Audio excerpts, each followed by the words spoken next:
ዛሬም እንድናየው የምፈልገው ዋናውን እንደ ኢንትሮዳክሽንም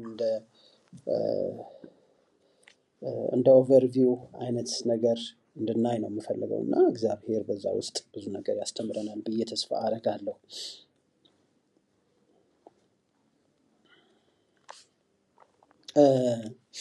ብዙ ታሪካዊ ባክግራውንዱን ከሐና ጋር ብዙ አሳልፈናል።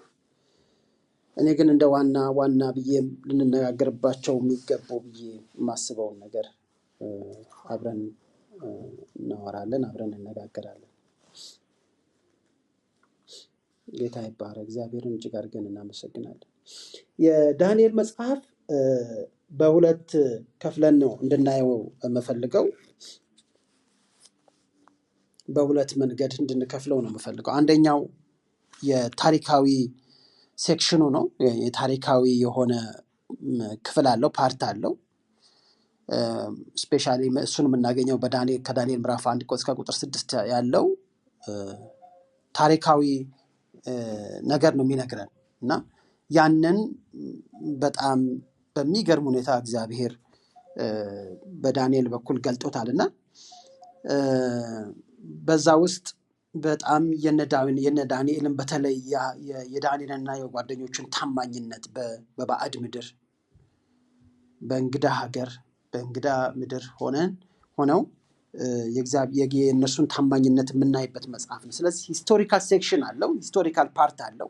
የነዳንኤልን ታሪክ፣ የነገስታቶቹን ታሪክ፣ የወጡበትን አይነት እንዴት እንደወጡ ከምዕራፍ 1 እስከ ቁጥር 6 ባለው ውስጥ እስከ ምዕራፍ 6 ባለው ውስጥ የምናየው እሱ ነው ሂስቶሪካል ሴክሽኑ ነው። ግን የሚገርመው ነገር በዚህ በሂስቶሪካል እንትን ውስጥ እንዴት ልበላት ዝም ብሎ ታሪክ ብቻ አይደለም፣ ትንቢታዊ የሆነ ታሪክም ጭምር። ለምሳሌ ምን ማለት ነው? ለምሳሌ ዳንኤል ለምንድነው በአንበሳ ጉድጓድ የተጣለው? ጸሎት ተብሎ ነው። በጣም ሁለት ኤክስትሪምስ። አንደኛው ዳንኤል የተነገረው አትጸልይ ነው።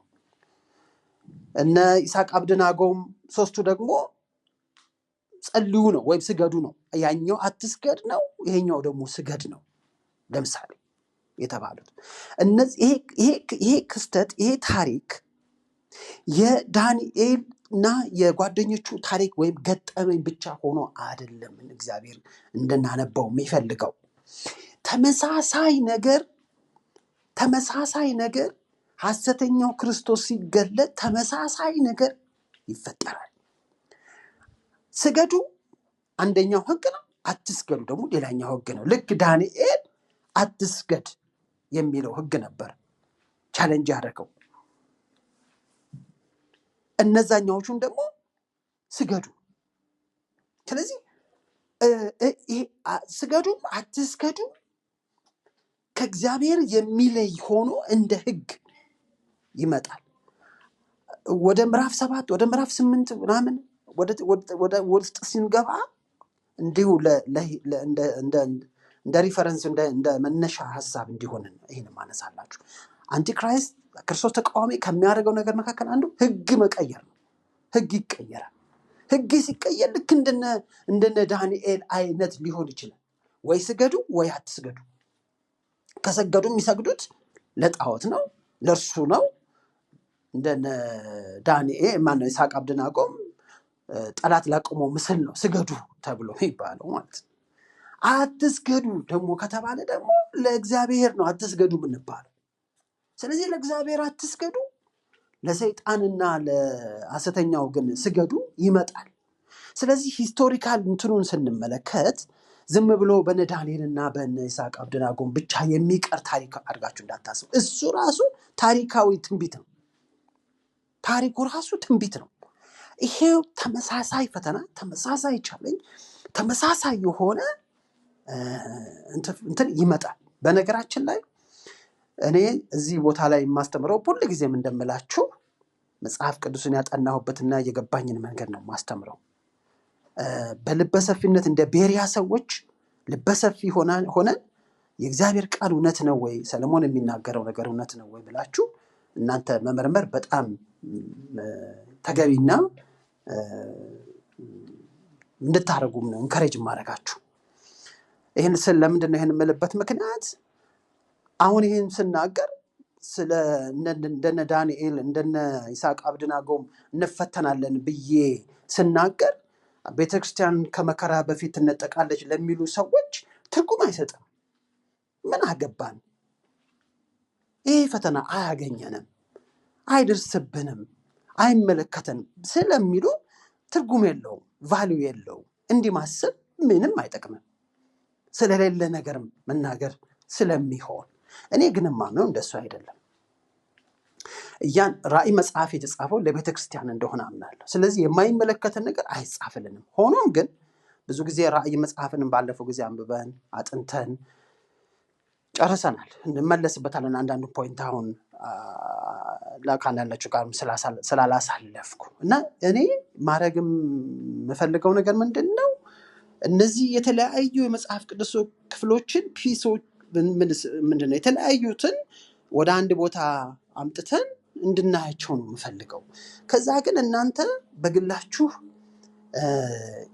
እንደ ቤሪያ ሰዎች እውነት ነው የእግዚአብሔር ቃል እንደዚህ ነው የሚለው እያላችሁ እንድትመረምሩ እንከሬጅ አረጋችኋለሁ። እና በዚህ መንፈስ ለዚህ ነው ይሄን ስናገር እንደዚህ ቅድም እንዳልኳችሁ በ3 ወይም 4 አይነት የመጨረሻውን ዘመን በተመለከተ አስተምሮች አሉ። ቤተክርስቲያን በፊት ነው የምትነጠቀው፣ በመሃል ነው የምትነጠቀው፣ ዳር ላይም ካለቀ በኋላ ነው የምትነጠቀው።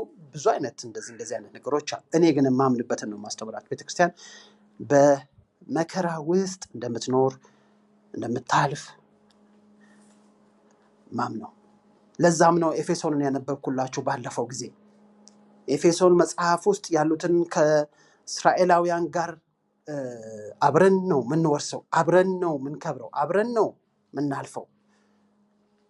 በዛ ኮንቴክስት ሆኜ ነው የምናገረው ማለት ነው። ስለዚህ እናንተ ፈትኑት እና የነዚህ ሰዎች ታሪክ የነሱ ብቻ አይሆንም። ለማንኛውም እንደው አንዳንዱ ነገር እንኳን ባናምነው ማለት አንዳንድ ጊዜ ምን እላለሁ መሰላችሁ፣ አንድ በጣም ብዙ ጊዜ በቤተክርስቲያን በእምነት ጉዳይ በጣም የሚያላግጥ በጣም የሚያሾፍ አንድ ድሮ ነው የዛሬ 20 ምናምን ዓመት ነው ያየሁት እና አንድ የታዋቂ ፊልም አክተር አለና ምን አለ አንድ ጊዜ ኢንተርቪው ላይ እግዚአብሔር የለም ብሎ ይከራከራል ከአንድ ሰው ጋር እና አይ ግድ የለም እግዚአብሔር የለም ብለህ በኋላ ቢኖር ከምትቀጣ አለ ብለህ በኋላ ስታገኘው ምንም ጉዳት አይደርስብህም፣ ቅጣት አይደርስብህም። ስለዚህ አሁን አለ ብለህ ብታምን ይቻላል። ባይኖርም ቢኖርም አለ ብትል በኋላ ችግር ውስጥ አትገባም። በኋላ ግን አሁን ግን የለም ብለህ በኋላ ቢኖር የኖረ እንደሆነ ብሎ ሲናገር ሰምቼዋለሁ። እና አንዳንድ ጊዜ እነዚህ ሰዎች ቤተክርስቲያን አታልፍም ብለው የሚያስተምሩም ሰዎች እንኳን ግድ የለም መዘጋጀት ክፋት አይደለም፣ ክፋት የለውም። መሰናዳት ክፋት የለውም። ኖርማሊ በመዘጋጀት የሚመጣ ኪሳራ የለም። በመዘጋጀት የሚመጣ ጉዳት የለም። በመዘጋጀት የሚመጣ መከራ የለም። ባለመዘጋጀት ልንጎዳ የምንችለው ባለመዘጋጀት ነው። ቢሆን እንኳን እንደዛ እንኳን እነሱ እንዳሰቡት እንኳን ቢሆን ዛሬ ላይ ዝግጅት ማድረግ፣ ዛሬ ላይ የእግዚአብሔርን ቃል አይቶ በዛ መሰረት ህይወትን መምራት ጉዳት የለውም፣ ጥቅም እንጂ።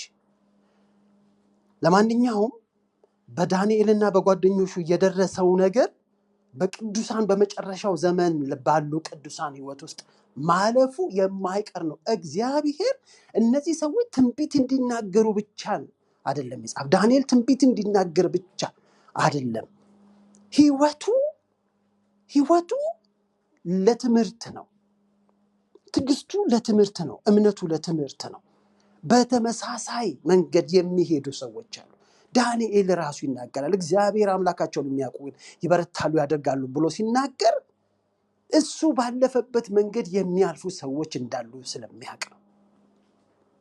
ስለዚህ ታሪካዊ ነገሩን ብለን ስናስብ ዝም ብሎ ጀስት የሰዎችን ታሪክ ተደንቀንበት ወይም ጀስት ዝም ብለን ሰምተንበት የምናልፈው ነገር ብቻ አይደለም፣ በፍጹም አይደለም። እና ያ ታማኝነት፣ ያ ቅድስና፣ ያ አልቀላቀል ባይነት በዳንኤል ህይወት ውስጥ የነበረው በጓደኞቹ ህይወት ውስጥ የነበረው ነገር ነገ የቤተክርስቲያን ህይወት ነው የሚሆነው። ነገ የእያንዳንዳችን ህይወት ነው የሚሆነው። ነገ በዛ ውስጥ ነው ወይ ስገዱ ወይ አትስገዱ ይመጣል። ወይ ስገዱ ወይ አትስገዱ ይመጣል። ለዳንኤል አትስገድ፣ ለነዛኛዎች ደግሞ ስገድ እንደተባለው ከሁለት በአንድ ውስጥ እናልፋለን ወይም በሁለት ውስጥ እናልፋለን። ስለዚህ ዛሬ ነው አስቡ እስኪ በዚህ ደረጃ አሁን ያለንበትን ነገር፣ አሁን የሚያስከፋንን ነገር፣ አሁን የሚያተጋንን ነገር፣ አሁን የሚያጸልየንን ነገር፣ አሁን ቤተክርስቲያን ቢዚ የሆነችበትን፣ ነቢያቶች ቢዚ የሆኑበትን፣ አገልጋዮች ቢዚ የሆኑበትን ነገር እስኪ ተመልከቱት። እና ሊመጣ ያለ ነገር አለ ሁላችንንም የሚመለከተን። በዛ ደረጃ ራሳችንን ማሰብ ተገቢ እንደሆነ አምናለሁ። እና ያ ታሪካዊ ነገሩ በእነሱ ሳይድ ብቻ፣ በቅዱሳን ሳይድ ብቻ አይደለም።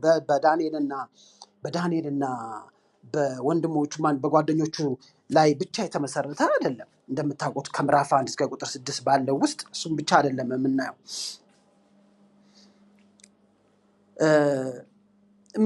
ወደ ምዕራፍ 2 ላይ ስንመጣ የናቡከደነፆር ህልም እናያለን። የናቡከደነፆር ህልም ያ የቆመው ምስል ባለፈው ሐና ስትነግረን የነበረው ከእግዚአብሔር ቃል ከእግዚአብሔር መንግስት በተቃራኒ ሆኖ እናየዋለን። በተቃራኒ ሆኖ በጣም የሚገርመው ነገር ያንን ምስል እዛ ምዕራፍ 2 ላይ የምናየው ምስል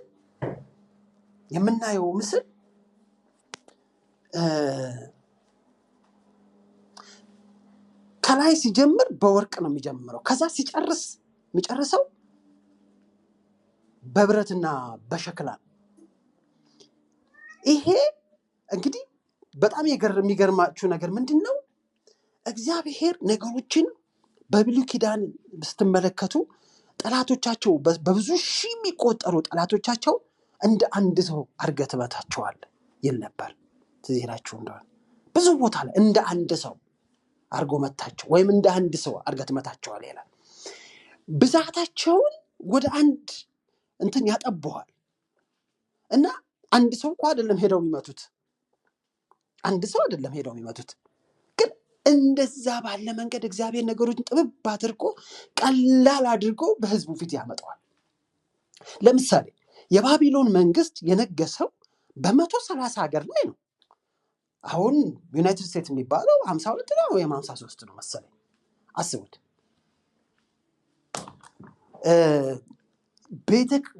በባቢሎን መንግስት በ130 ሀገር ላይ ማለት 130 ቢያንስ ከባቢሎን ውጭ ያሉ ሀገሮች አሉ። ታውቃላችሁ በዛ ጊዜ ባቢሎን በምድር ላይ በነበረበት ጊዜ ባቢሎን ስር ያልነበሩ ሀገሮች አሉ። በጣም ብዙ ሀገሮች ይኸው እዚህ ላይ የምናያቸው የባቢሎን መንግስት ላይ እያለ የባቢሎን መንግስት እያለ ሌሎች ሀገሮችም ነበሩ። እነ ፋርስ አሉ፣ እነ ግሪክ አሉ፣ አፍሪካውያኖች ኢትዮጵያ አሉ፣ እነ ግብፅ አሉ፣ ሌሎችም ሁሉ አሉ። ግን ባቢሎን ብቻ የሚገዛውን እንኳን ብንቆጥር ብንመለከት በ130 ሀገሮች ላይ ነው የሰለጠነው። አስቡት።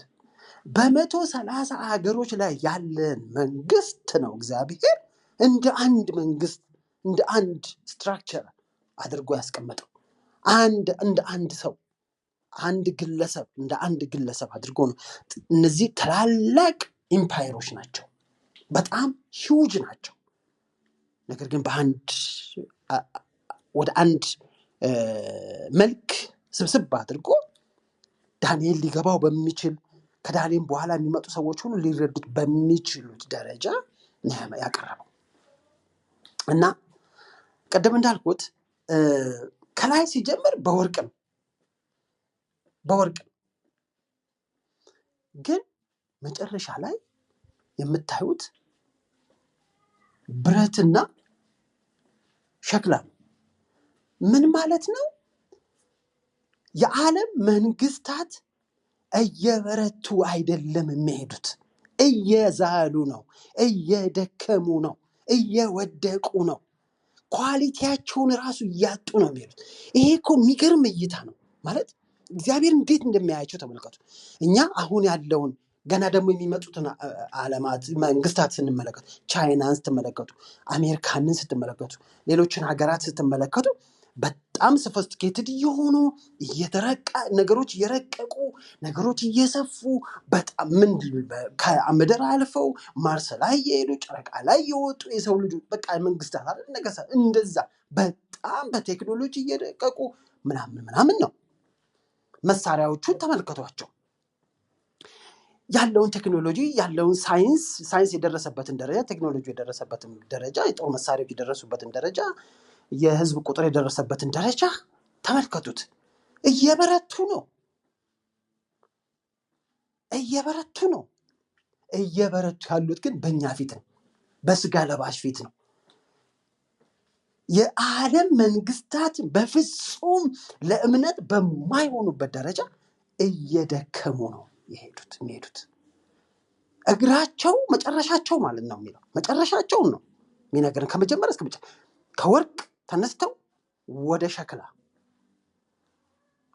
ሸክላነት ወደ ብረትነት ነው ዝቅ ያሉ። ስለዚህ ኳሊቲያቸውን እያጡት ነው የሚወጡት።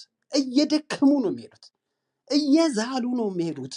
የማይዝል የማይደክም የእግዚአብሔር መንግስት ነው። የእግዚአብሔር ቃል ነው።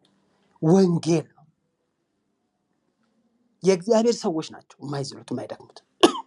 በዓለም የሚደገፉ በዓለም ባለው ሲስተም የሚታመኑ በዓለም ባለው መንግስትና ስርዓት የሚታመኑና የሚደገፉ ሰዎች ከሚደክመው መንግስት ጋር መድከማቸው አይቀርም። ምክንያቱም that's the nature, that's the በቃ you can't change it።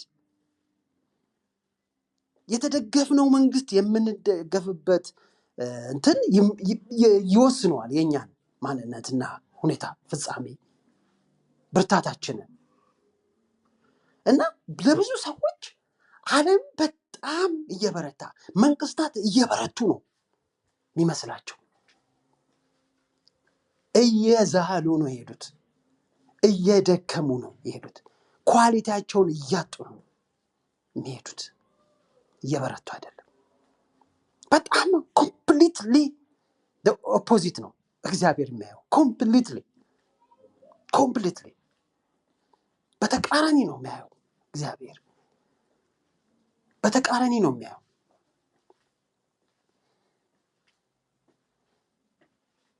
እና አንዱ የሚገርመኝ ይሄ ነው።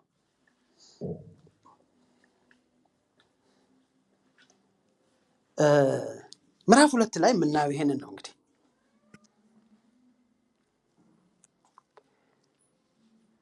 በተቃራኒው ደግሞ የእግዚአብሔር መንግስትን ብርታትና ምዕራፍ 3 ጋር ደግሞ ስትመጡ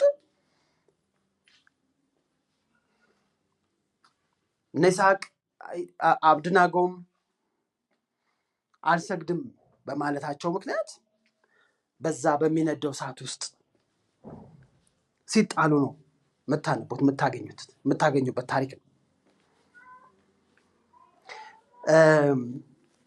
እግዚአብሔር አንዳንዴ ከእሳት ያወጣል፣ አንዳንዴ ደግሞ አብሮ ይገባል። ለእያንዳንዳችን እግዚአብሔር የሚሰራበት መንገድ ይለያያል። አንዳንድ ጊዜ አንዳንዶቻችንን ከመከራ ያወጣናል፣ ወደ መከራ እንዳንገባ ያደርጋል። አንዳንዶቻችንን ደግሞ አብሮን በመከራ ውስጥ ያልፋል። በሁለቱም መንገድ እግዚአብሔር ይገለጣል።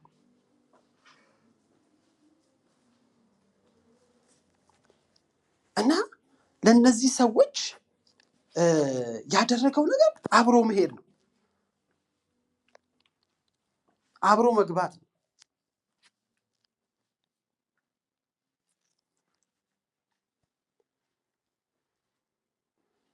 ግን ቀደም እንዳልኩት ያ ታሪክ ዳግመኛ ተመልሶ ይመጣል። I'm telling you ዳግመኛ ይመጣል። አትሰግዱም ተብለን የማትሰግዱ ከሆነ ምንባልበት ቤተክርስቲያን የምትባልበት ቅዱሳን የሚባሉበት ዘመን ይመጣል።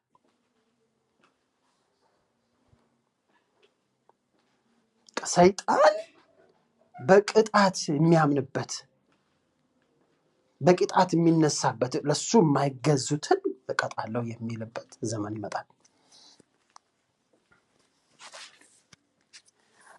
እና የነዚህ ሰዎች ህይወት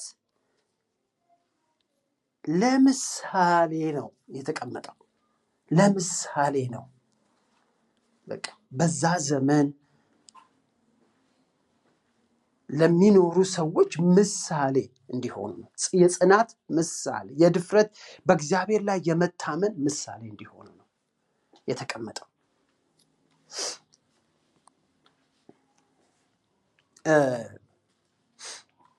እግዚአብሔር ቀደም እንዳልኩት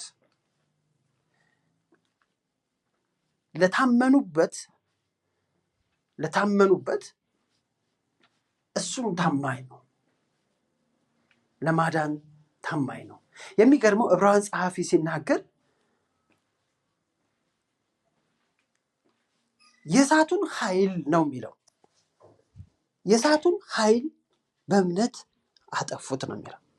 እሳቱ እኮ አይደለም የጠፋው፣ እሳቱ አለ።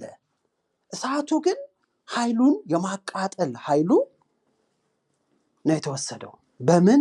በእምነታቸው ነው የሚለው። እግዚአብሔርን ስናምን አንዳንድ ጊዜ እግዚአብሔር ቀደም እንዳልኩት ከመከራው ሳይሆን የሚያወጣን መጀመሪያ የሚያደርገው መከራውን አቅመ ቢስ ነው የሚያደርገው።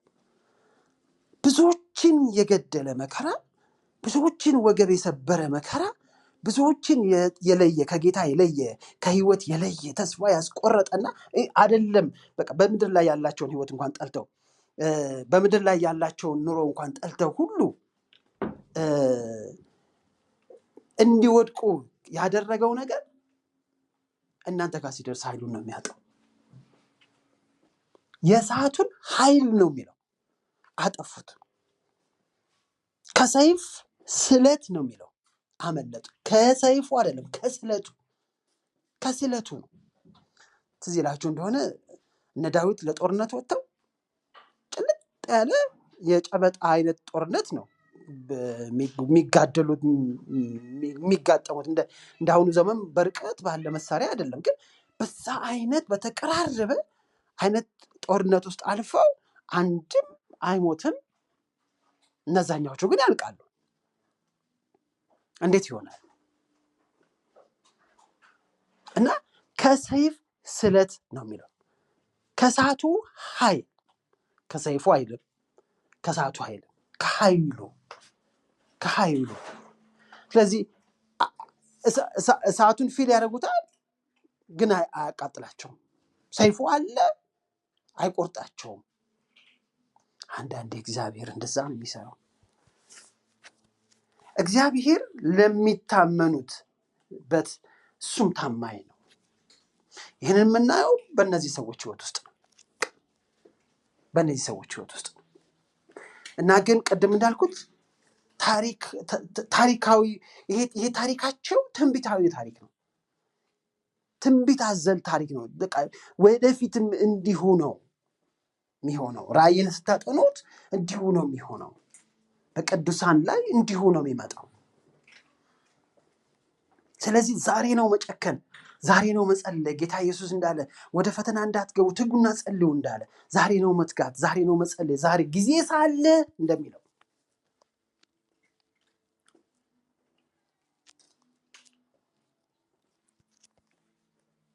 ጊዜ ሳለ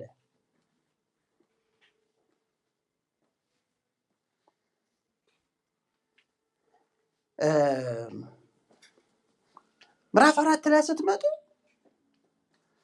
ናቡከደነፆርን እግዚአብሔር ከፍ ያለውን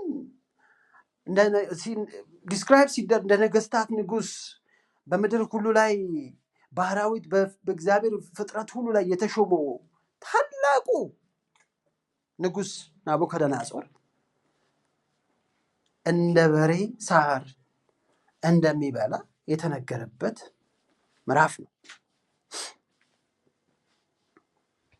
እና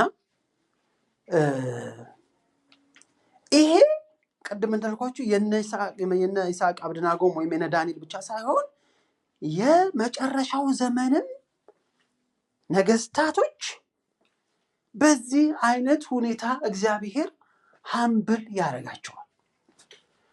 አንደኛ ዳንኤል እዛ ቦታ ላይ ሲናገር ምንድነው የሚለው? ልዑል በሰዎች መንግስት ላይ እንደሚሰለጥን ሕያዋን ያውቁ ዘንድ ነው የሚለው።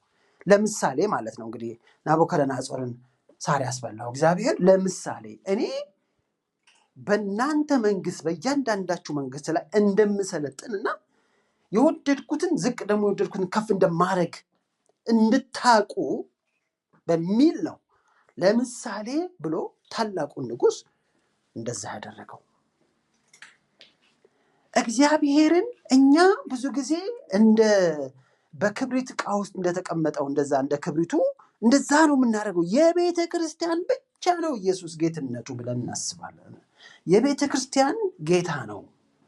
ግን የቤተ ክርስቲያን ጌታ ብቻ አይደለም፣ እሱ የውጭዎቹም ጌታ ነው። የውጭዎቹ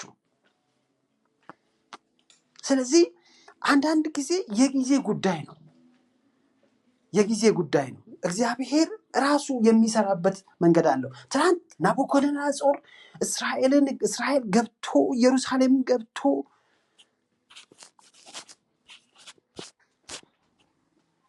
ንጉሱን ይዞ ንብረቶቻቸውን ይዞ ቤተክርስቲያኑን መቅደሱን አቃጥሎ ኢየሩሳሌምን አውድሞ ህዝቡን ማርኮ ሲመጣ እግዚአብሔር በዙፋኑ ላይ ነበረ። ዛሬ ደግሞ በአንድ ነብይ ፊት መቆም ተስኖት እንደ በሬ እንደ ከብት ሳር ሲበላ እግዚአብሔር በዙፋኑ ላይ ነው። የጊዜ ጉዳይ ነው አንዳንዱ ነገር። አይውሽ ነገስታቶች በስልጣን ላይ ያሉ ሰዎች ይህንን ቢያውቁት። ናቡከደነፆርን ያን ታላቅ የተባለው ነው ታውቃላችሁ አይደል? አንዳንድ ጊዜ እግዚአብሔር ታላላቅ ሰዎች ለምሳሌ ሰለሞን ከሰማይ በታች ያለው ነገር ሁሉ ከንቱ ነው ቢል እኮ ያምርበታል። ታውቃላችሁ ሁሉ ስለነበረው። አንዳንዶቻችን አሁን ብር አይጠቅምም ወርቅ አይጠቅምም ብለን የታይተኸው ልንባል እንችላለን። የታይተኸው እንዴት እንደሚጠቅም የት ስታውቀው? በድህነት የተንፏቀቅ ብር አይጠቅምም ብትል የታውቀኸው መቼ ኤክስፒሪየንስ አድርገው እንባላለን። የሚሰማንም የለም። ሰለሞን ግን የሀብት የወርቅ ምን ልበላቸው የሁሉ ነገር ከሰማይ በታች አለ የተባለው ነገር ሁሉ ካየ በኋላ ነው የጻፈው ያንን ጽሑፍ።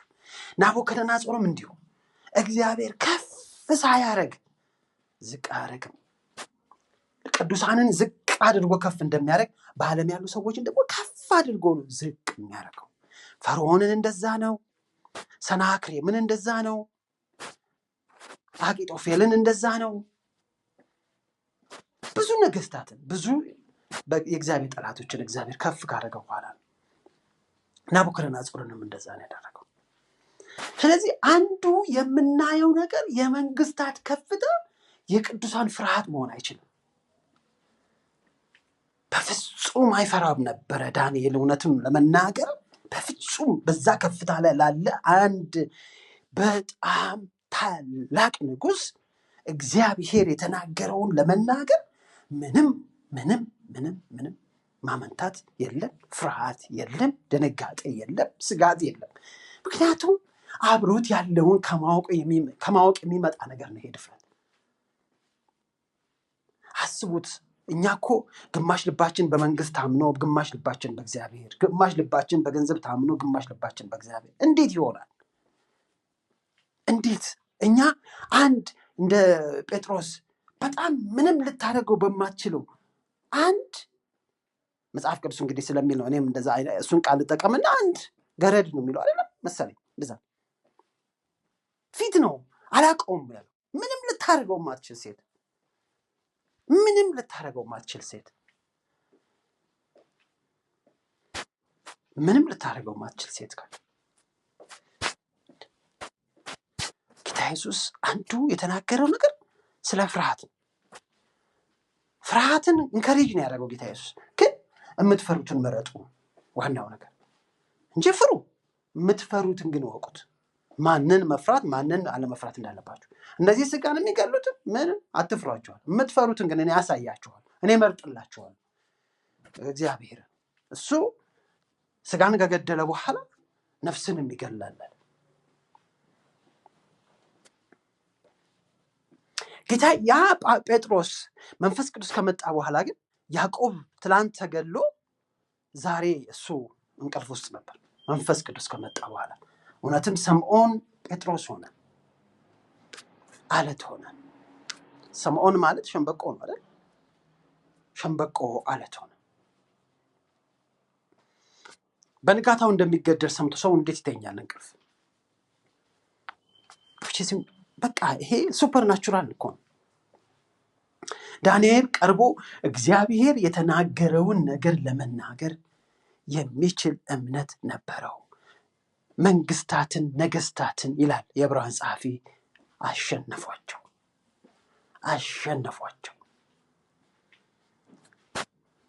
ሰይፉን አንበሳውን ብቻ አይደለም፣ ዳንኤል የአንበሳውን አፍ ነው፣ የአንበሶችን አፍ ዘጉ። ነገስታትን መንግስታትን ነው የሚለው፣ መንግስታትን ነገስታትን ድል አደረጉ። አስቡት። ምንም ታላቅ ቢሆን አንዴ ብቻ አይደለም፣ ደጋግሞ ናቡከደነፆርን ዳንኤል አሸንፎታል።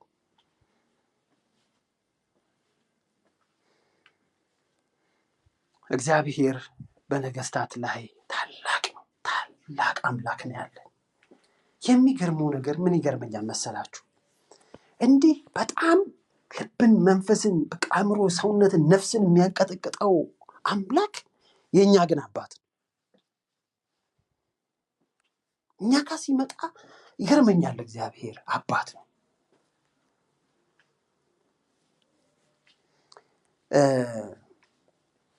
ዳንኤል 5 ላይ ስትመጡ ምንድነው የምታገኙት? የብልጣሶር ታሪክ ነው። ብልጣሶር ከአባቱ አልተማረም፣ ከቀደሙት አልተማረም እና እነሱ ያደረጉትን ስህተት በተለየ መልክ አደረገው። በመርኮ የወሰደውን ህዝቡ ብቻ ሳይሆን እግዚአብሔርን መናቅ ጀመረ። እግዚአብሔርም ናቀው እና ፍጹም የሆነ እግዚአብሔር ስልጣን በነገስታት ላይ አለው። ይህን የሚነግረን የዳንኤል መጽሐፍ፣ ይህንን የሚነግረን የዳንኤል ታሪክ ነው። ፍጹም የሆነ ሙሉ የሆነ ስልጣን ነው ያለው። ብዙ ጊዜ አይመስለንም። በጣም የምንሸወደው አንዱ ይሄ ነው። የሚሰማን እግዚአብሔር አይመስለንም። ስለ ነገስታት፣ ስለ መኳንንት፣ ስለ ባለስልጣናት እግዚአብሔር የሚሰማን ሁሉ አይመስለንም። እውነቴን ነው በነገራችን። ለምሳሌ ብሎ ያደረገው ይሄን ነገር ማንበብ ነው።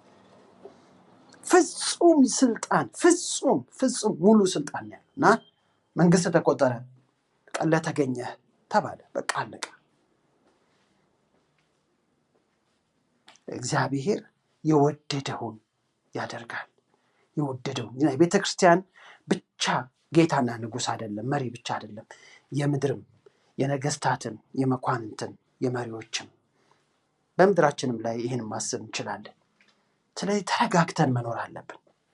ተረጋግተን እኔ አንዳንድ ጊዜ የክፉ ሰዎች ከፍታ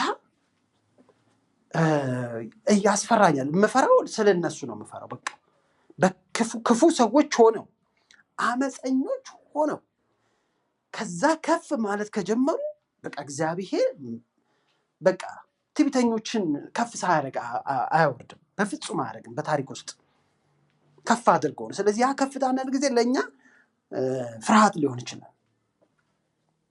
እግዚአብሔር ሁሉ ከነሱ ጋር እንደሆነ ልናስብ እንችላለን። እግዚአብሔር ግን እንደዛ አይደለም እና ዛሬም እሱ ስልጣን ከሱ እንደሆነ አንዱ የምናውቀው ይሄ። በማንኛውም ሰዓት ስልጣንን መውሰድ ይችላል፣ መንጠቅ ይችላል፣ መንግስትን መውሰድ ይችላል። ኢቨን ከጌታ ከኢየሱስ ክርስቶስ ምጽአትን በፊት ነው የምላችሁ፣ በኋላ ብቻ አይደለም።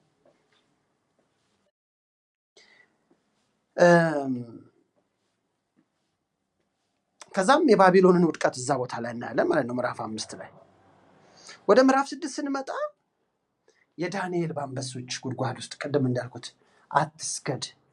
አትስገድ በሚለው ትእዛዝ ምክንያት ሕግ ምክንያት በአንበሳ ጉድጓድ ተጣለ። ቅድም እንዳልነው እግዚአብሔር አሁንም አብሮት ነው የወረደው። አላዳነውም፣ እንዳይገባ አላደረገውም። አብሮት ግን የወረደው የዕብራውያን ጸሐፊ ሲናገር የአንበሶችን አፍ ነው የሚለው። የአንበሶቹን አፍ ነው የዘጉት። አንበሶቹ አልሞቱም፣ አልተገደሉም። አፋቸው ነው የተዘጋው። ሌሎች ሲገቡ በልቷቸዋል። ሌሎቹ እሳቱ ሲገቡ እሳቱ አቃጥሏቸዋል፣ ገድሏቸዋል። እግዚአብሔር በዚህ መንገድ የሚያደናል። ስለዚህ ታሪካዊውን ነገር የምንመለከተው በዚህ መንገድ ነው። የእግዚአብሔርን ታላቅነት፣ የወደፊቱን እቅድ፣ ዘላለማዊውን መንግስት እንዴት ያለ መንገድ እንደሚመሰርተው ቅድም እንዳልኩት ታሪኩን የምድርን ታሪክ ስብስብ አድርጎ ወደ ባቢሎን ውስጥ ወደዛ ወደ 4 ነገስታቱ ታሪክ ውስጥ ከቶት ምናየው በነዛ መጀመሪያ ላይ በምዕራፍ 2 ላይ የምናየው ምስል ስፔሻሊ የ4 መንግስታት ምስል እሱን ነው ከነዚህ በኋላ የምናየው። ከምዕራፍ 6 በኋላ የምናየው በትንታኔ እና ደግሞ በጣም እያጠበበው ስፔሲፊክ እያደረገ ልክ እንደ በማጉያ መነጽር እንደሚያይ ሰው ወደ አንድ እየሰበሰበው ይመጣል። መጀመሪያ ሲጀምር ባቢሎን፣ ከዛ ፋርስና ኤዶም አለ፣ ከዛ ግሪክ አለ። ብዙ ጊዜ ባለፈውም ጊዜ እንዳልነው የሮም መንግስት የሚቀጥለው ነገር ግን ትራዲሽናል በሆነ መንገድ የምናስበው እንደዛ ነው። ከዛ በኋላ የመጣውን ምድርን ሁሉ አጥለቅልቆ በጣም በስፋት የነበረው መንግስት የሮም መንግስት ስለነበር ራእይንም ስናይ የክርስቶስንም ዘመን ስንመለከት የሮም መንግስት ነው። ግን ስለ 4ኛው መንግስት ለመጨረሻው መንግስት ግን ሲናገር የሮም መንግስት አይለውም ዳንኤል። ጀስት 4ኛው መንግስት ብቻ ነው የሚለው። እነዛኞቹን 3ቱን ስፔሲፊካሊ በስም ነው የሚጠራቸው። የባቢሎን መንግስት፣ የፋርስ መንግስት፣ የሜዶን መንግስት፣ የግሪክ መንግስት ብሎ በስም ነው የሚያስቀምጣቸው። ከዛ በኋላ ያለውን 4ኛው መንግስት ይለዋል። እሱን መንግስት ነው በኋላ መጨረሻ ላይ ወደ መጨረሻው የምናየው ከምዕራፍ 7 ጀምሮ ማለት ነው። እንግዲህ ምዕራፍ 7 ላይ ከምዕራፍ 7 በኋላ ያለው እስከ መጨረሻው በተለይ የምናየው ትንቢታዊውን ፓርት ነው። የሚመጣውን በትንቢት በራእይ በህልም እግዚአብሔር በልዩ ልዩ መንገድ በመላክ ለዳንኤል ያሳየዋል ማለት ነው። ምዕራፍ 7 ላይ እነዚህ 4 አውሬዎችን ይመለከታል። እነዚህ ግን በጣም የሚገርመው እግዚአብሔር ቅድም እንዳልኩት እንዴት እንደሚያይ እነዚህን መንግስታት ወይም እነዚህ ሊመጡ ያሉ የመጨረሻው ዘመን ላይ የሚኖሩ መንግስታትን እንግዲህ በአንድ በኩል ታሪካዊ ናቸው ማለት ያለፈ ታሪክ ወይም በዳንኤል ዘመን ደግሞ የነበሩ መንግስታት ናቸው። ነገር ግን ፊውቸሩም እንደዛው ነው። በዛ መንገድ ነው የሚመጡት ወይም በዛ ተመሳሳይ በሆነ መንገድ ነው የምናገኛቸው እና ግን ሲገልጣቸው ምዕራፍ 7 ላይ ምንድነው የሚለው 4 አውሬዎች ብሎ የሰውን መንግስት ወይም የሰውን ኪንግደም ወይም የሰዎችን ኢምፓየር አውሬዎች ብሎ ነው ዲስክራይብ የሚያደርጋቸው እና በተቃራኒው ደግሞ የሰው ልጅ መንግስትን ታዩበታላችሁ ምዕራፍ 7 ላይ። እኔ የገረመኝ ነገር ምንድን ነው እነዚህ 4 መንግስታት እየደከሙ መሄዳቸው ብቻ ሳይሆን እግዚአብሔር ዲስክራይብ ሲያደርጋቸው አውሬዎች ይላቸዋል። ግን አጋንንቶች አይደሉም፣ ሰይጣናት አይደሉም፣ ሰዎች ናቸው። የሰው መንግስት ነው እኮ ግን በአውሬ ነው የተመሰለው። በአውሬው የተመሰሉት ይገርማል። ማለት እንዴት እግዚአብሔር እንደሚያያቸው የሚያስደነግጥ ነው። የሰው ልጅና አውሬ በፍጹም የማይገናኙ ከሆነ እንትናቸው ግን ካራክተራቸው የአውሬ አይነት ነው። ስለዚህ ነው አውሬዎች ሲላቸው የሆነ አይነት አውሬዎች አይደሉም፣ ሰዎች ናቸው። ሰው ናቡከደነፆር ማለት ነው፣ የግሪኩ ንጉስ ማለት ነው፣ የፋርስ ንጉስን ማለት ነው።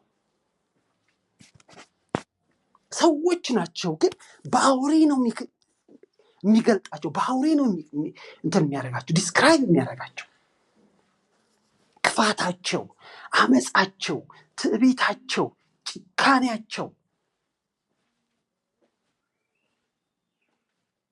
አሮጋንት መሆናቸው እግዚአብሔር እንዲህ ባለ መንገድ ዲስክራይብ እንዲያደርጋቸው አድርጎታል። ሊትራል አውሬዎች አይደሉም። እግዚአብሔር ግን ሲያቸው በዚህ መንገድ ነው የሚያቸው። ጭካኔያቸው ይገርማል። እየደከሙ የሚሄዱ ብቻ ሳይሆን እየጨከኑ የሚሄዱ ናቸው፣ እየከፉ የሚሄዱ ናቸው። የዓለም መንግስታት፣ በዓለም ያሉ ነገስታቶችን ነው የምላችሁ፣ እየጨካኝ እየሆኑ አረመኔ እየሆኑ አንዳንድ ጊዜ በምድራችን እንኳን አላያችሁም? ምንድን ነው እንትን እየሆነ ነው ሄደው ነገሮች መልቀለል እያሉ እንደው ጀስት እንትን አታርጉ፣ እንዲሁ ዝም ብለን ብናየው ሰው እየተጨከነ እኮ ነው አይደለ? መግደል ኖርማል፣ ደም ማፍሰስ ኖርማል፣ የማያስደነግጥ ነገር፣ ነገስታትን መንግስታትን ስፍራ ማያስለቅቅ ነገር፣ ስልጣን ማያስተው ነገር የሆነ ነው። ተወለድና ተገደለ አንድ እስኪመስል፣ ተራበና ተጠገበ አንድ እስኪመስል ድረስ፣ ተፈናቀለና ቤት ተሰጠው አንድ እስኪመስል ድረስ። ለምንድን ነው ነገስታት ስለሞቱ ሰዎች ሪፖርት ፓርላማ ላይ የማያቀርቡት? ለምን ይመስላችኋል? ሰው ሳይሞት ቀርቶ ነው? የተሰራው መልካሙ ነገር ብቻ ለምንድን ነው የሚዘገበው? እኛ ሀገር ብቻ አይደለም። አሁን በምኖርበት በዚህ ኬንያዎች በጣም በስልጣናቸው፣ በኃይላቸው፣ በፖዚሽናቸው እስከመጣችሁ ድረስ አለቅ። ተመልከቱት። አሁን ያለው እንኳን ምላችሁ ከዚህ በላይ እንደ አውሬ በእግዚአብሔር ፊት እንደዛ ናቸው። ሰዎች ናቸው፣ ነገስታት ናቸው፣ የሀገር መሪዎች ናቸው። ግን የሚመሰሉት አንዴ እንደ ነብር፣ አንዴ እንደ ድብ፣ አንዴ እንደ አንበሳ፣ እንደ አውሬ ነው የሳላቸው፣ እንደ አውሬ ነው የሚያያቸው። ስለዚህ የመጀመሪያው ነገር ሰርፕራይዝድ አንሁን፣ ጊቭ አፕ አናድርግ። እግዚአብሔር ሆይ እንዴት እንዲህ አይነት መሪ ሰጠን አንበል። በቃ እንደዛ ነው የሆነ የሚሄደው። ክፉ ሰዎች አለ ሐዋርያ ጳውሎስ እየባሰባቸው ነው የሚሄዱት። ክፋታቸው እየባሰባቸው ነው የሚሄደው። ለጢሞቴዎስ እየባሰባቸው ነው የሚሄደው። ክፋት እየጨመረባቸው፣ ክፉ ከትላንትናው ይልቅ ክፉ እየሆኑ የሚሄዱት መሪዎችን ነው የምላችሁ። መሪዎችን ስፔሲፊካሊ እዚህ ጋር ስለ መሪነት፣ ስለ መሪዎች፣ ስለ ነገስታት ስለሆነ የሚያወራው። እየከፉ ነው የሚሄዱት፣ እየባሰባቸው ነው የሚሄዱት። ሐዋርያው ጳውሎስ እንዳለ እየከፉ። ስለዚህ አንዳንዱ ነገር ኦነስትሊ አንዳንዱ ነገር እግዚአብሔር በጸሎት የማይቀይረዋለን። ልክ በቃ የምትቀበሉት ነገር አለ፣ መለየት አለብን። ከዘላለም የእግዚአብሔር ሐሳብና አጀንዳ አኳያ ነገሮችን ማየት አለብን። ከዘላለም የእግዚአብሔር ዕቅድ፣ ከዘላለም የእግዚአብሔር አሰራር ጋር መታረቅ አለብን። ለምሳሌ ጌታ ኢየሱስ መጥቶ ምንድን ነው ያለው? ሮማውያኑን ለመገልበጥ አንድም ጊዜ ሲያጸልያቸው አታዩ። ነገር ግን መከሩ እንደነጣ አይቶ የመከሩ ሰራተኛ ማነው? የመከሩ ጌታ የመከር ሰራተኛ እንዲለግን ለምኑ አላቸው። በተረፈ መንግስትህ ትምጣ ብላችሁ ጸልዩ። ዳሴት አባቱና እናቱ በምን አይነት ሁኔታ እንደኖሩ ያውቃል። አድጎበታል። 30 ዓመት ሙሉ ያውቃል። አንድ ሮማዊ ዕቃ ተሸክሞ ሲሄድ አይሁዳዊውን ቢያገኘው አሸክሞ አንድ ምዕራፍ የማስኬድ ህግ አለ።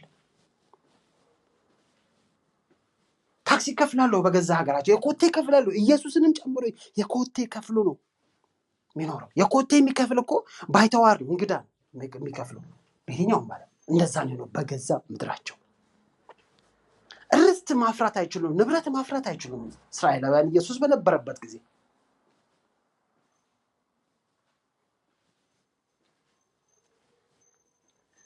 ብዙ ነገር ከነ ችግራቸው መንፈስ ቅዱስንና ቃሉን ሰጥቶ ጌታ ኢየሱስ ሄደ።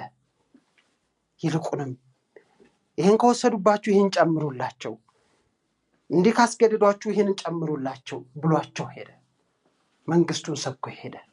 ዛሬ መለየት አለብን። የማይለወጥ ነገር አለ፣ የሚለወጥ ነገር አለ። መለየት አለብን። የቱ ነው የሚለወጠው? የቱ ነው የማይለወጠው? እንዲለወጥ የተፈለገው የኛ ልብ ነው። የነገስታት ልብ ግን አይለወጥም። የሚገርማችሁ ስለ ነገስታት ስለ መኳንንት ጸልዩ የተባለውን ቃል ሄዳችሁ ብታነቡት ጸልዩ የተባለው ለነሱ ለውጥ አይደለም፣ ለኛ ነው። ጸጥና ዝግ ብለን እንድንኖር ነው የሚለው። it's about us, it's not about them። ለኛ ጥቅም ነው። እኛ እግዚአብሔርን በመምሰል እንድንኖር ነው እንጂ እነሱ እንዲለወጡ አይደለም። አይለወጡም። ይብስባቸዋል። ይህን ነው የሚነግረን የዳንኤል መጽሐፍ፣ የትንቢቱ መጽሐፍ፣ የመጨረሻው ዘመን መጽሐፍ። ይህን ታሪክ ነው የሚነግረን። ይብስባቸዋል። እንደ አውሬ ነው እግዚአብሔር የሚያያቸው፣ ልዑሉ የሚያያቸው። ስለዚህ የእሱ አይን ነው የሚያስፈልገን፣ የእሱ አመለካከት ነው የሚያስፈልገን፣ የእሱ ልብ ነው የሚያስፈልገን፣ የእሱ ማይንድ ነው የሚያስፈልገን። ሰው እንደሚያይ እንዳታዩ። ሰው እንደሚያይ ካያችሁ ትሸወዳላችሁ፣ ተስፋ ትቆርጣላችሁ፣ ጊቭ አፕ ታደርጋላችሁ፣ ትማረራላችሁ። ሁሌ ሀዘን ነው የሚሆነው። እግዚአብሔር እንደሚያይ ካያችሁ ግን በከፉ ቁጥር ውድቀታቸውን የምታዩት፣ በከፉ ቁጥር ምጽአትን ነው የጌታን መምጣት ነው የሚያሳየን።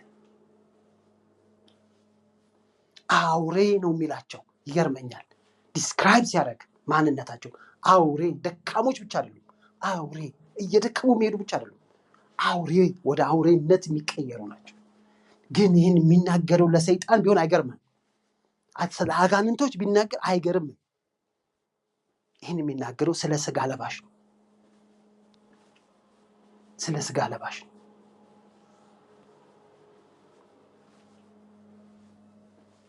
ቀደም እንዳልኩት በመዘጋጀት የሚጎዳ ሰው ያለ አይመስለኝም።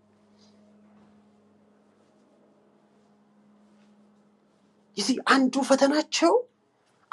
ፈተናቸው የኤማሁስ መንገደኞች አንዱ ፈተናቸው የእግዚአብሔርን ቃል የተነገራቸውን አያስተውሉ ነበር። ስለዚህ ከሮማውያን አገዛዝ ነፃ ያውጣናል ብለን ተስፋ አድርገነው ነበር። እንዴት ነው ያልነገራቸውን ተስፋ የሚያደርጉት? ያልሰጠውን ተስፋ የሚያደርጉት? ባልሰጠው ተስፋ እሱ የሚጠይቅበትስ ምክንያት ምንድን ነው? ባልገባው ኪዳን እንዴት ነው አካውንተብል የምናደርገው? ባልገባው ኪዳን፣ ባልሰጠው ተስፋ፣ ባልሰጠው ቃል ሰዎች ለምን ይማረራሉ? ቅዱሳን ለምን ይማረራሉ? እኔ መቼ አልኩኝ አላችሁ? እኔ ያልኩት እኮ ሞታለሁ ነው ያልኩት፣ መከራ እቀበላለሁ ነው። እኔ ያልኩት በሶስተኛ ቀን እነሳለሁ ነው። እኔ ያልኩት ይሄንን ነው። ያንን መቼ አልኩ? እነሱ ራሳቸው ፈጥረው ተስፋ ያደርጋሉ። እኔ ይገርመኛል ድሮ ጀምሮ እግዚአብሔር የኢትዮጵያውያን ብቻ እንደሆነ ልክ እንደ አንዳንዴማ እንደ እስራኤላውያን ሁሉ እኛ የተለየ እንደሆነ እናስባለን። ግን በጣም ስትሉ በጣም ከኛ የተሻሉ በጣም ብዙ ቅዱሳን አሉት እግዚአብሔር። ይገርማል። እንደ ኢትዮጵያ የለም ብለን ብዙ ዘመን አምነን ተሸውደናል። የለም እንደዛ የሚባል ነገር የለም። እግዚአብሔር መንግስቱ ላይ ነው ልቡ ያለው። ለታመኑት፣ ለተደገፉት፣ ነጭ ይሁን ጥቁር፣ ኢትዮጵያዊ ይሁን ሱዳናዊ እግዚአብሔር ይገኝለታል።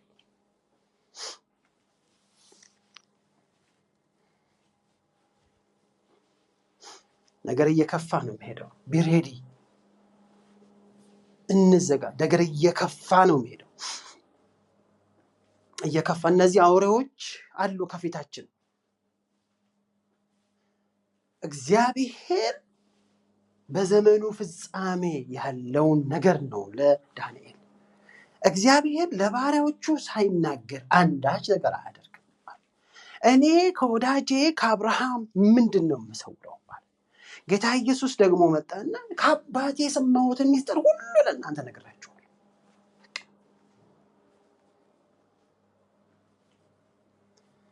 ስለዚህ እነዚህ ሰዎች እየከፉ ነው የሚሄዱት። ምዕራፍ 8 ላይ ስንመጣ ቀደም እንዳልኩት እዚያው ምዕራፍ 7 ላይ ግን አንድ በጣም የሚገርመኝ ታሪክ አለ።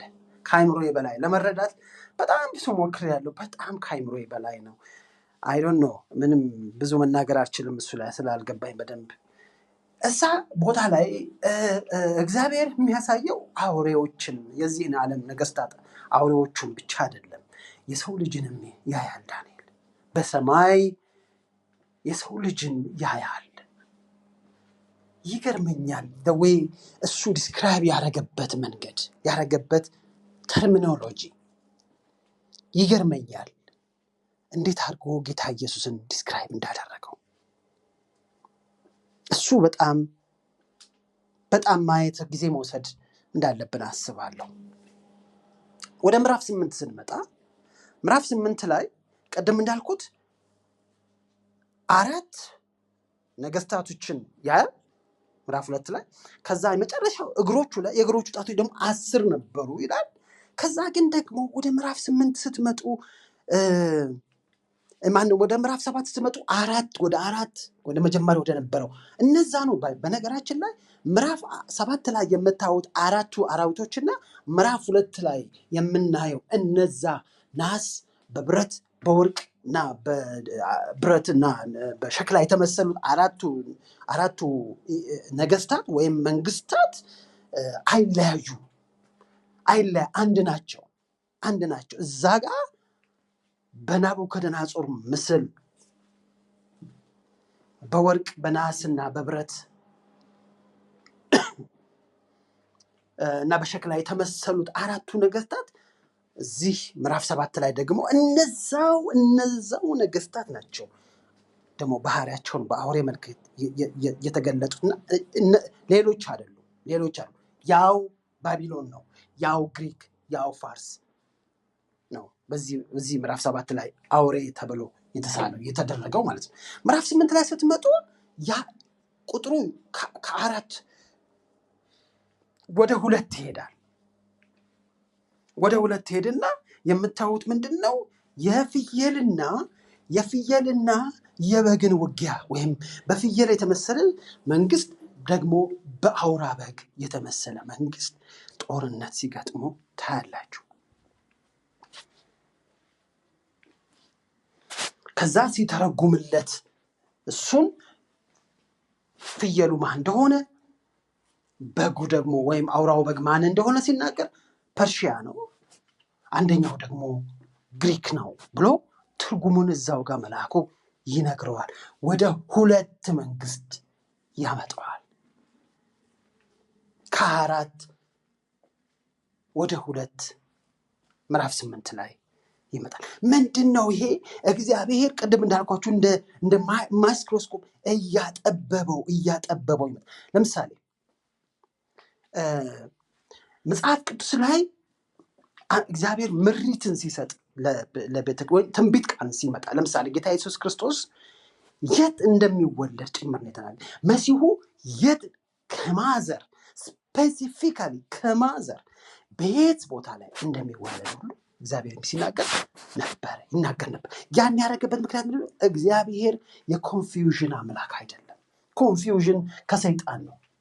ስለዚህ እግዚአብሔር ጥርት ያለ አንደርስታንዲንግ ሰው ቅዱሳን እንዲኖራቸው ህዝቡ እንዲኖሩ ስለሚፈልግ እግዚአብሔር ነገሩን እያጠበበ ይመጣል። እና ይሄ ነው የሆነው። ምዕራፍ 8 ላይ ስትመጡ የምታዩት በፐርሺያ እና በግሪክ መካከል ነው እነዛ 2 ፍየልና አውራ በግ የተሳሉት ማለት ነው። ከ4 ወደ 2 ሲያመጣው ታያላችሁ። ምዕራፍ 9 ላይ ስትመጡ የዳንኤል ጸሎትን ታያላችሁ። የዳንኤል ጸሎትን የ70ውን ዓመታት ታሪክ ወይም የ70ውን ሳምንታት ታሪክ የምታገኙበት ክፍል ነው። ምዕራፍ 9 ላይ እግዚአብሔር የሚሆነውን ነገር ብቻ ሳይሆን የሚገርመኝ በጣም ደስ የሚለኝ በጣም በጣም በጣም የሚሆነው ነገር የሚሆንበትንም ጊዜ ነው የሚያስቀምጠው። ደስ ይላል። አሁን ኢየሱስ እንደሚመጣ ብዙ ነቢያቶች ተናግረዋል። ኤርሚያስ ተናግሯል፣ ኢሳያስ ተናግሯል፣ ሕዝቅኤል ተናግሯል፣ ሚልክያስ ተናግሯል። የት እንደሚወለድ፣ ከማን እንደሚወለድ፣ ቤተልሔም እንደሚወለድ ተናግረዋል። ግን ዳንኤል ብቻ ግን መቼ እንደሚወለድ፣ መቼ እንደሚሞት የሚገርም ነው። መቼ እንደሚመጣ አገልግሎት እንደሚጀምር፣ መቼ ደግሞ እንደሚሞት መቼ ኢማጂን የሚገርም ነው። እግዚአብሔር በጣም he's a God of specific, he's a God of details። ትዝ ይላችኋል ሙሴን ድንኳኑን ሊሰራ ሲያዘጋጀው ወርዱን፣ ስፋቱን፣ ርዝመቱን፣ የማቴሪያሎቹን አይነት፣ ከለሮቹን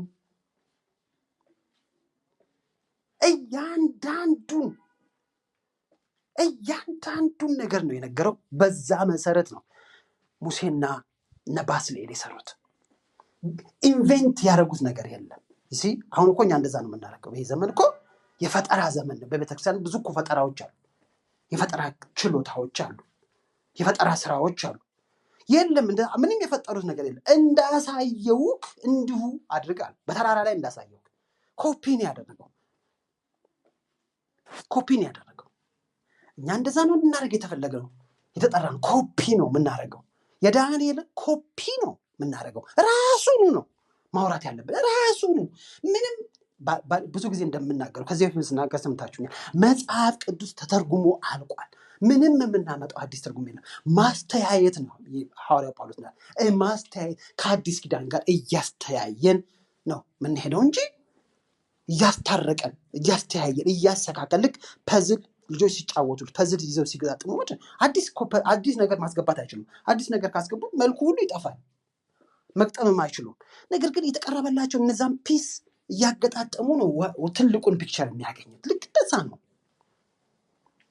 እና ኢየሱስ የት እንደሚወለድ እግዚአብሔር ተናግሮ፣ በቤተልሔም እንደሚወለድ፣ ከዳዊት ዘር እንደሚወለድ፣ መቼ እንደሚወለድ አስቡት። እያንዳንዱን ዲቴል ነው የነገራቸው። መሲሁ ሲመጣ ቀሚሱ እንደሚከፋፈሉ ሁሉ እንደሚሰድቡት፣ እንደሚመቱት፣ እንደሚዘብቱበት እያንዳንዱን የነፍሱን ሁሉ የነፍሱን በቃ ምን ልበላችሁ የነፍሱን ጭንቀቱን ሁሉ ነው ዳዊት የሚናገረው።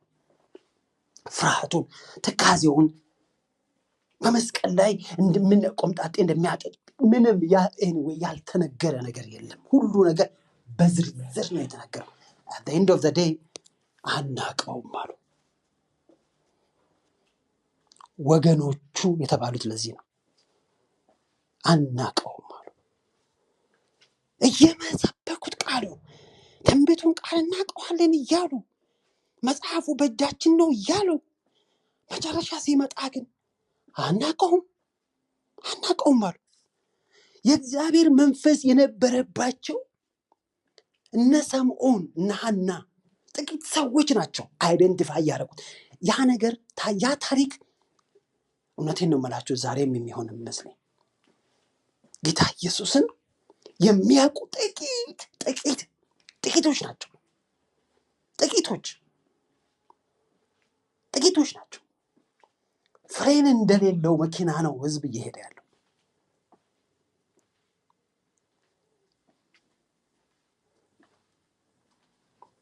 ሰምዖን አወቀው። ገና እኮ ሕፃን ልጅ ነው። ሲፈውስ አላየው። ሲያድን ሙታን ሲያስነሳ አላየው። በላዩ ላይ የሆነ ኦርቶዶክሶች እንደሚለው ወይ የሆነ ብርሃን አልነበረም። አወቀው። ለምን? በመንፈስ ነው የሚለው። ተረድቶ ነበረ። በመንፈስ ወደ መቅደስ ወጣ ይላል። በቃ መንፈሳዊ ሰዎች ናቸው የሚያውቁት ኢየሱስ ሲመጣ። መምጫውንም ጊዜ የሚያውቁት እነሱ ናቸው። እውነቴን ነው የምነግራችሁ። በነገራችን ላይ የእግዚአብሔር ሰው ማለት ጊዜውንና የእግዚአብሔርን ፈቃድ የጊዜውን የእግዚአብሔርን ሐሳብ ሰሞን እንደዛ ነው። አወቀው አልነገረችውም። ማርያም መታ ይኸውልህ እኮ ነው እንደዚህ ተነገረለት እንዴ በመልአክ አላለችውም እኮ ሰሞን አልነገረችውም። ሰሞን ራሱ ነው ያወቀው። የሚገርመው ነገር ራሱ ነው ያወቀው።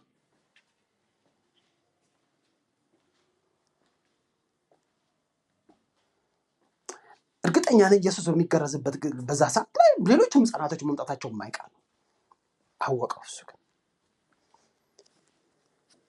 እና ምን እላችሁ ፈልጌ ይሄን ማነሳው እዚህ ምዕራፍ 9 ላይ ስትመጡ ጊዜውን መናገሩ እኔ አይገርመኝም። እንደውም ባይናገር ነው የሚገርመኝ። ለምን መሰላችሁ? መናገር ያለበት እግዚአብሔር እንደ ኢየሱስ ያለ ውድ ስጦታ ለዓለም እግዚአብሔር አበርክቶ በታሪኩ አያውቅም። በታሪኩ በእግዚአብሔር በራሱ ታሪክ እንደ ኢየሱስ ያለ ስጦታ ሰጥቶ አያውቅም። ስለዚህ እግዚአብሔር ማንም ሰው ሚስ እንዲያደርገው አይፈልግም። ይህንን ስጦታ እንዲያጣው አይፈልግም። ስለዚህ ታይም ቴብሉንም ታይም ላይኑንም ማስቀመጠው መቼ እንደሚመጣ መቼ አገልግሎት እንደሚጀምር መቼ እንደሚሞት ተናገረ። መቼ እንደሚመጣ መቼ እንደሚወለድ ማለት ነው። መቼ አገልግሎት እንደሚጀምር ደግሞ መቼ እንደሚሞት ተናገረ። ይህን የምናየው ምዕራፍ 9 ላይ ነው። ምዕራፍ 10 ላይ የመላእክቶችን መገለጥ እንመለከታለን። ከዛ የኔሽንስን ኮንፍሊክት እናያለን። ከምዕራፍ 10 እስከ 12 ባለው ውስጥ ይህንን ነው የምናየው። በተለይ ወደ ምዕራፍ 11 ላይ ስንመጣ በጣም እግዚአብሔር ስፔሲፊክ አድርጎ ምዕራፍ 11 ላይ የተናገረውን ነገር ይናገራል። በጣም ወሳኝ የሆነ ነገር እንደገና እነዛን ሁለት መንግስታት እንደገና የመጨረሻውን ዘመን ታሪክ በሁለት መንግስት ስር አድርጎ ይናገራል ምዕራፍ 11 ላይ። ምዕራፍ 12 ላይ ስትመጡ የቅዱሳን ትንሣኤ ይሆናል ማለት ነው። ታሪኩ ካበቃ በኋላ እኔ የማምነው እንደዚህ ነው። በእነዚህ ፕሮሰስ ውስጥ አልፎ ነው ትንሣኤ የሚመጣው። ምዕራፍ 12ን ምዕራፍ 10 ምዕራፍ 7ን አስቀድም አይቻልም። ታሪኩ ፍሰት እንደዚህ ሆኖ ክስተቱም እንደዚህ ሆኖ ታሪኩም እንደዚህ ሆኖ ክስተቱም እንደዚህ ሆኖ ምዕራፍ 12ን ምዕራፍ 5 ላይ ምዕራፍ 2 ላይ ምዕራፍ 1 ላይ የምዕራፍ 12ን ታሪክ ወይም ክስተት ድርጊት ወይም ሲኩዌንስ ማዛባት አይቻልም። ወደፊት ማምጣት ወደ ኋላ ማምጣት አይቻልም። ምዕራፍ 12 ላይ የምናየው የቅዱሳን ትንሣኤ ምዕራፍ 12 ላይ ነው የምናየው። በቃ የመጨረሻው ታሪክ ከምዕራፍ 12 በፊት ያሉት ታሪኮች ከሆኑ በኋላ ነው የምናየው ምዕራፍ 12። ከዛም ይቀጥል ነው ታሪኩ። በምዕራፍ የተቀመጠ አይደለም፣ መጽሐፉ በምዕራፍ የተቀመጠ አይደለም፣ በታሪክ ፍሰት የተቀመጠ ነው። በኦርደር የተቀመጠ ነው። ስቴፕ ባይ ስቴፕ የተቀመጠ። ለምሳሌ ባቢሎን ዳንኤል የኖረው በሁለት ኢምፓየር ውስጥ ነው የኖረው፣ አንድም በባቢሎን አንድም በፋርስ። ስለዚህ የሆነ ዘመን ላይ ባቢሎን አልነበረም። ልክ እንደዛ ማለት ነው። ሲኩዌንሱ ባቢሎን የነበረበት ዘመን ነበር። ከዛ በኋላ ደግሞ ባቢሎን የምታገኙትን ፋርስ ነው። በነ ዳሪዮስ ዘመን የፋርስ መንግስት የፋርስ ኢምፓየር ነው የምታው። ልክ እንደዛ ማለት ሲኩዌንሱ እንደዛ ነው የሚሄደው። ስቴፑ እንደዛ ነው የሚሄደው። ፍሰቱ እንደዛ ነው የሚሄደው። እና መጨረሻ ላይ የምናየው ነገር ትንሣኤ ነው። ከሙታን መነሳት፣ እግዚአብሔር ለቅዱሳን ለሚፈሩት ዋጋ የሚሰጥበትን ነገር ነው የምናየው መጨረሻው ላይ።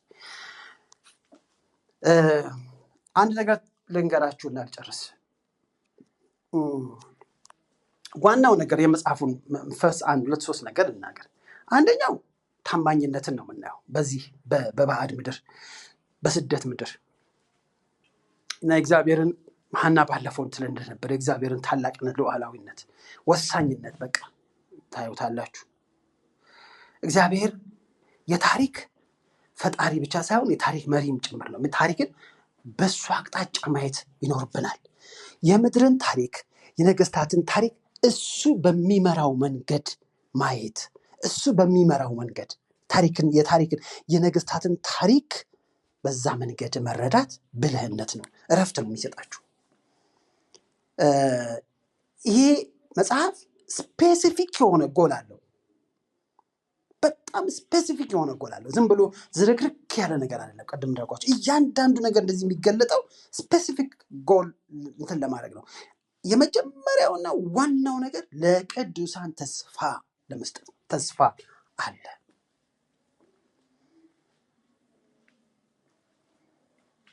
ሁለተኛው ክፉ ለዘላለም እየከፋ አይኖርም። ሁሉ ነገር ያልፋል እንላለን በልማድ እንኳን። የሚገርመው ስንቸገር፣ ስንከፋ፣ ወይም ስናለቅስ፣ ወይም ብዙ ነገር ስናጣ፣ አንዳንድ ነገር ስናጣ ምናምን በቃ የሚያልፋል እንላለን። የሚገርመው ነገር ክፉም ያልፋል። ክፉ ራሱ ያልፋል። ሞት ራሱ ያልፋል። ሞት ራሱ የሚሞትበት፣ ሰይጣን ራሱ የሚያልፍበት ዘላለማዊ አይደለም። የዚህ ዓለም መንግስት ዘላለማዊ አይደለም። የሰይጣን ኃይል ዘላለማዊ አይደለም። ሰይጣን ራሱ ዘላለማዊ አይደለም። አንቲክራይስት ዘላለማዊ አይደለም። ሁለተኛው ስፔሲፊክ የሆነው ነገር ይሄ ነው። ለቅዱሳን አንድም ተስፋ መስጠት ነው። ደግሜ ላነሳ ግን የምፈልገው ጌታ ኢየሱስ ክርስቶስ አስቀድሞ በስጋ ሲገለጥ እንደተናገረ እግዚአብሔር ዳግመኛ ሊመጣ ላለውም ጌታ እየተናገረ ነው። በዛ ዘመን እንደተናገረ እንደነበር በዚህ ዘመንም እየተናገረ፣ በዛ ዘመን የነበሩ ሰዎች የሰሩትን ስህተት እኛም እንዳንሰራ መጠንቀቅ ያለብን። እግዚአብሔር ለዛ ዘመን በዲቴል ቅድም እንዳልኳችሁ የት፣ መቼ፣ ለምን ጌታ ኢየሱስ ክርስቶስ እንደሚመጣ ይነግራቸው እንደነበረ ዛሬም እንደዛ ነው። የሚገርማችሁ ነገር ዛሬም እንደዛ ነው። እናየዋለን። እያንዳንዱን ነገር በዝርዝር ነው የሚናገረው እግዚአብሔር። ምንም የሚሰውረው ነገር የለም። ያንን እድል የማግኘት መብት እግዚአብሔርኛ ለመንግስተ ሰማያት ምስጢር ማወቅ ተሰጥቷቸዋል እንዳለ ጌታ ኢየሱስ ይህንን እድል ስለሰጠን እግዚአብሔርን እጅግ አድርገን እናመሰግናለን። በዚህ መንፈስ ነው የምናየው። እያንዳንዱን በጣም አስፈላጊ ብዬ የምለው አንድ ቦታ ላይ በተለይ ዳንኤል እንደዚህ ይላል፣ ዋናውንም ነገር ተናገረ ይላልና ዋና ብዬ የምለውንም ሐሳብ እንካፈላለን የሚቀጥለው ሳምንት እና በዛ ውስጥ እግዚአብሔር የሚያሳየንን ነገር ደግሞ እናያለን። ጌታ ይባረክ። እግዚአብሔርን እጅግ አድርገን እናመሰግናለን። የእግዚአብሔር ስም ብሩክ ይሁን። ጌታ ቸር ነው። ጌታ መሐሪ ነው። እግዚአብሔር ይባረክ። ከካሱ ጋር እንጸልይና እንጨርሳለን።